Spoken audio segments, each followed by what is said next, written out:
যেখানে দিগন্ত জুড়ে মাঠ, সবুজের সমারোহ, বাতাসে মিশে থাকে প্রকৃতির মিষ্টি ঘ্রাণ। সবুজে ঘেরা সেই গ্রামই তো আমাদের প্রকৃত ভালোবাসার ঠিকানা।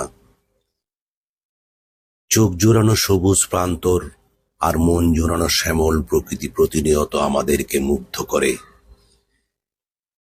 গ্রামের সন্ধ্যা মানেই মাঠে দিগন্ত বিস্তৃত আলো আধারের খেলা, আর ঝিঝি পোকার ডাক বুক ভরা প্রশান্তি এনে দেয়। সকালে চোখ খুললেই যদি দেখতে পেতাম কুয়াশায় ঢাকা ধান ক্ষেত, দূরে বাঁশবাগান, পাখির কিচির মিচির আওয়াজ ভেসে আসছে কানে, তাহলে হয়তো মনটা এভাবে হাঁপিয়ে উঠত না।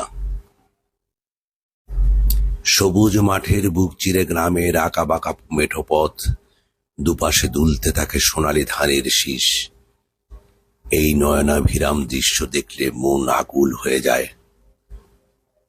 সবুজের গালিচার শান্তির মেলবন্ধন যেখানে মাটির গন্ধে মিশে থাকে, সেখানেই তো শৈশবের স্মৃতি বারবার বুকের ভিতর করা নাড়ে। আমার গ্রাম বাংলার প্রতিটি কোনায় কোনায় লুকিয়ে আছে প্রকৃতির সৌন্দর্য আর শৈশবের স্মৃতি। সবুজে ঘেরা গালিচা আর শান্তির মেলবন্ধন, মাটির সাথে মিশে আছে শৈশবের স্মৃতি বিজড়িত আমার গ্রাম বাংলা। গ্রামের সবুজ প্রান্তরে আসলে আমাদের মনে প্রশান্তি নেমে আসে।